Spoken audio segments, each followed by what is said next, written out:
Hello there, Ray here, and welcome back to the oldest vanilla survival server, ProtoTech. This almost 6-year-old server never resets its map, and doesn't use any mods, plugins, or data packs, with outrageous goals like trying to farm up every block item and mob in the game of Minecraft. The journey has just begun. If you guys are new to the series, make sure to watch it from the beginning with the link down below, as this server holds multiple world records. And at the end of this episode, we're going to attempt to break Minecraft. And we'll do this by walking in Minecraft for equivalent of 57 days in real life. So make sure you watch till the end. And remember guys, we're going to be starting up Proto Sky, which is an extreme nether vanilla sky block. And it is open to my Patreons. And Patreons will be able to join and play with me. And you can learn more about it on my Patreon page, linked below. Guys, we're back here at the cold perimeter. The entire floor is made out of bedrock, and we flattened it down using the Dragon Egg Dropper, which is the flying machine. I believe we left it up. It's just over here. But now we're actually going to attempt to fill this flat bedrock with a nice little layer. There's a flying machine. Nice little layer of glass. So you can see Extra made a little sample of what it's going to look like. So this here is the extreme hill biome. So it's going to be this type of glass. Gray glass there. We got blue for the rivers.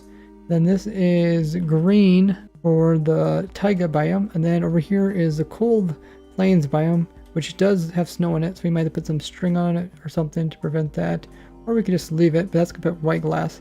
We're gonna get crazy trying to place in all this.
Guys, we're getting really close to reaching the 2.1 billion Inchter limit. Over on the right hand side, you can see there's an overlay showing all the top 16 player stats for walking, which is measured in centimeters. And once it reaches that limit, it's going to do something really special. We'll continue working here at the cold perimeter and also AFKing at the obsidian farm.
So respawn has this message in the cold perimeter. It says sub to respawn.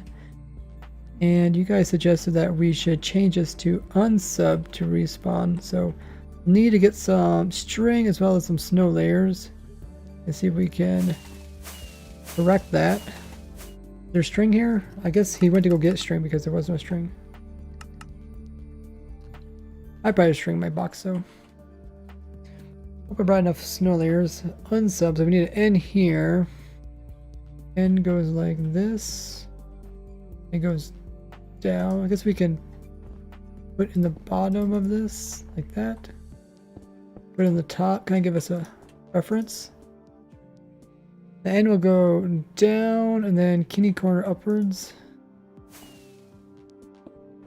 I think we need some more snow layers. Camp. I'm actually at the place right now. And his letters are 3 wide, so we need to make an N that's 3 wide. Letters. I mean, Respawn, he has an N in his name. Let's see how he did it. Love getting free trolls.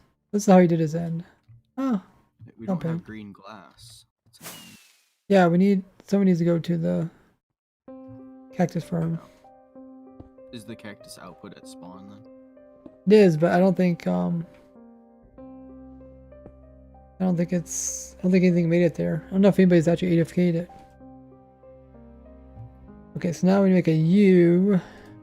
That shouldn't be too difficult. The cactus farm isn't very efficient. So. Can make it bigger.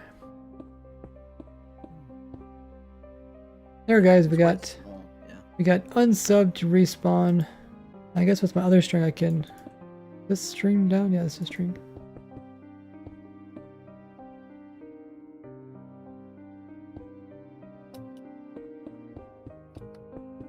I'll remove some of this so that looks kind of like what he has. This is a big area which we dedicate to some farms on our server. We got a polar bear farmer there, we got a stray farm, we got a wolf farm. That also produces rabbits, that one produces rabbit, and we got... Where did that chicken come from? No, we can't have chickens. Chickens will affect our farm.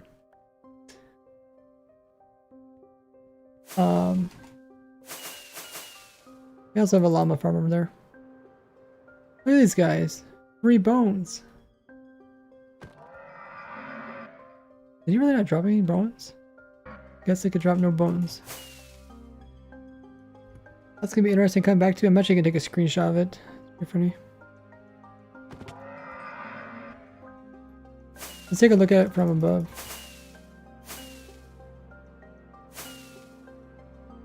There it is, guys. Unsub to respawn. That seems more correct.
So there's a slight problem with the stray farm.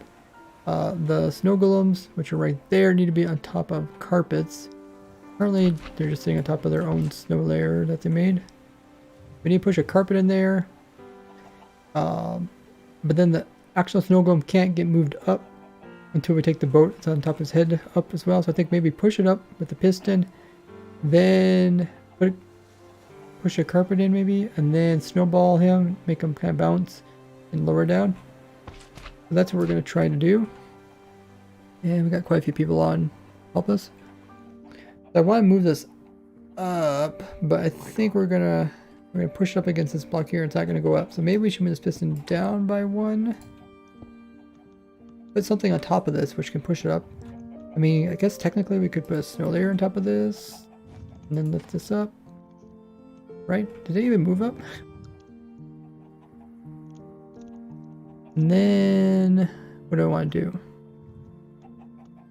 I want to keep this up. No.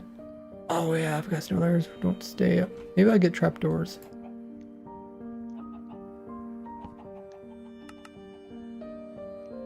Trapdoor should work good. Trapdoor. I hate how it does that.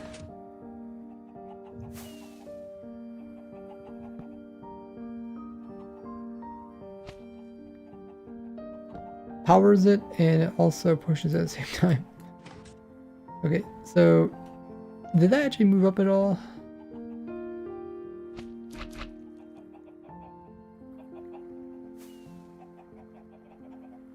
I think it did.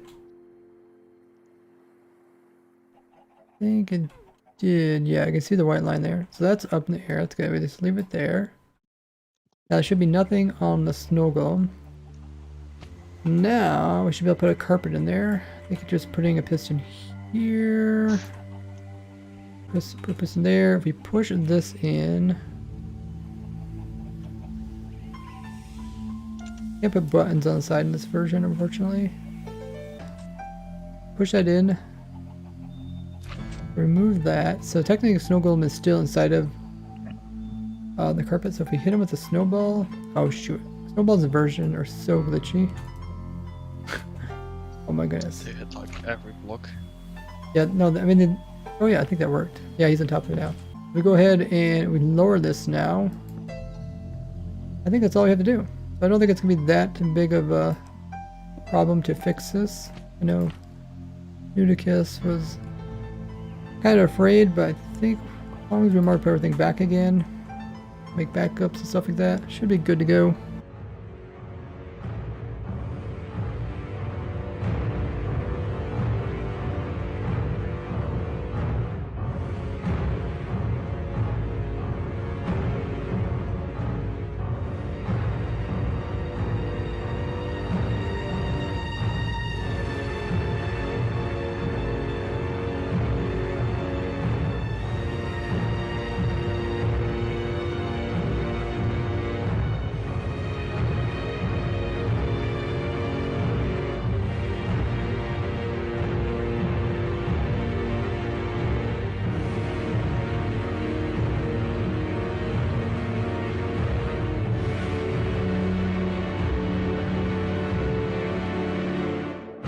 Guys, it finally happened.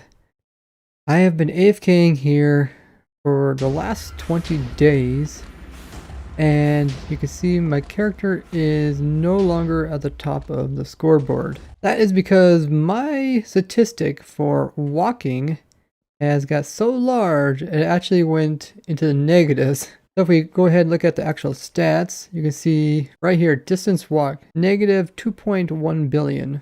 And also reverted back from kilometers back into centimeters. We've walked in Minecraft so long that we actually broke the game, and now it's showing negative numbers. Because Minecraft can only keep track of numbers so high for different things in Minecraft, once you reach that limit and go past it, the way the integer works is that they keep track of so many numbers above 0 as well as so many below 0. This is known as the 32-bit integer limit. The limit is 2,147,483,647. And after it hits that number, it uses the other half of the numbers which it has to choose from, which is all the negative numbers. Now I switched over to negative 2.1 billion. If we take a look at this number, and then if I move some more, you notice the number is actually going to go upwards because it's super negative.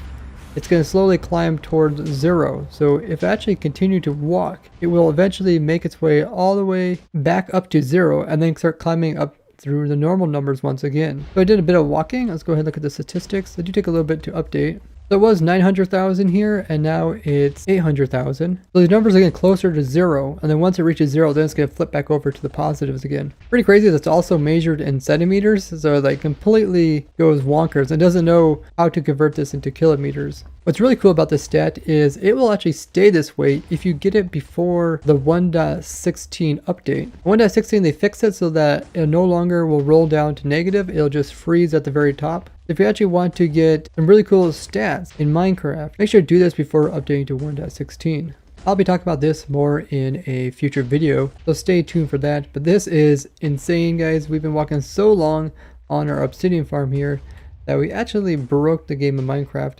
There's another alt account which I'm using to run the distance. Essentially what we're doing is running between the obsidian platform and the exit end portal. And that takes us here to our bed, which is here in the overworld. And then we just walk back here. This is our entrance end portal. This is a stronghold. And we hop back in here, and this place is back on the obsidian platform. And this is my obsidian farm that I've showed you guys quite a few times. And when you enter the end dimension, you'll see my other account will regenerate this obsidian platform, because they don't want the player to fall into the void. And the wither cage consists of the boats, ender crystals, we got some cobbled walls in there, and it's collecting obsidian for us and putting it down below into storage. So you can see the player regenerate the platform, and then he gets mad because he hits himself with his own skull, causing him to do damage, and he breaks it. That's how we get obsidian, so it works really nice. Let's go to spawn and see how much obsidian we actually got. I probably don't need to run this anymore. It's mostly just running it to max out one of my stats because it's so epic to do that. And we've been getting obsidian at the same time, which is extremely useful. Over here at spawn, and all the shulker boxes full of obsidian are being sent to this location. We are working on the new USS over there, which stands for Ultimate Storage System. But yeah, this has been filling up with boxes. And here is the most recent one. There's a lot of obsidian here. I've been putting it all over here in these chests full of obsidian. Once we build up our new storage system, it should do this all automatically. Let's go ahead. I'm going to move all of it over here and see how much we got. I put it over here in these chests. So we got this chest full of shulker boxes. They're all full of obsidian. For every double chest full of shulker boxes, which are full of 64 items, has roughly 93,300 items in it. There's one there. We got this one, the second one full. We got a third one full. We got a fourth one full. We got a fifth one full, and we got a sixth one full. Plus there were some that was taken to our storage system because it was running low. So if we add all those up, it is over 500,000 worth of obsidian in here. That is pretty darn insane, but we're actually going to need it all for a future project that's coming up. We'll definitely be using this all as it's very useful because we make a lot of big nether portals, also good for ender chests as well as beacons, and just a great block all around. You can see Asquaredrt put a lot of it here at spawn and the pathways. So with all the obsidian, I think we can go ahead and kill the wither. That way it doesn't bother anybody coming over into the end dimension. If you wanted, you could leave the wither, but we've noticed over time that sometimes when you log in, the boat decides to kind of clip into one of the walls holding the wither, and over time this could allow the boat to move away from the wither and the wither to escape. It's only because the chunks are normally not loaded, and then when you load it, the game kind of has to like try to guess where the boat is located at, and sometimes it doesn't do a very good job at that, so it ends up misplacing the boat, which puts it inside of a block. So if I look at this, F3 plus B, this boat, I mean all the boats actually can try to clip into the wall. Like none of them are clipping in right now that I can see. Let's check this one over here. Yeah, this one. You can see this one. It's kind of hard to see, but that edge there, you see how that boat is clipped into this wall here? And if like an enderman would come and ride in it, we currently have the end switch on, but it only stays on if there's players in the end dimension or if you have our permanent loading of the end dimension. If these chunks get unloaded, then that's when this can occur. So the way I combat that in my obsidian farm is I actually had the player put his bed like directly inside of the portal, so he spawned directly inside and the chunks don't ever unload. Or you can have somebody also AFKing here. With me like running two accounts, there's a very slim chance that both of us will actually be in the overworld, therefore the chunks never unload. The way you fix this is you just hop in the boat and ride it. I click on this boat here, make sure I'm riding it the right direction. Ride it back inside of here again, like so. I'm just go ahead and kill the wither, put some blocks over so he can't see me, and just hit him kind of slowly about once every second. And yeah, not too difficult to kill him this way. And just like that, everything is good. And the boats are still sitting on top of this block here so they don't fall down. Something we changed with this new design. But yeah, it's pretty much all ready to go. So if we need to summon another wither, everything's already the way it needs to be. And also get some nice XP from him. Pretty awesome to have all that obsidian nicely stored up and safe. We did a lot of progress today, guys. We placed in all that glass over the cold perimeter, which is getting really close to being finalized. We're also able to AFK a lot and get tons and tons of obsidian for future projects. And we went ahead and also got our stats so high that they're going negative now. But that's going to be it for today, guys. Make sure to check out my other videos I have on my channel. And I'd like to thank you guys so much for joining me as I have fun in survival. Bye-bye.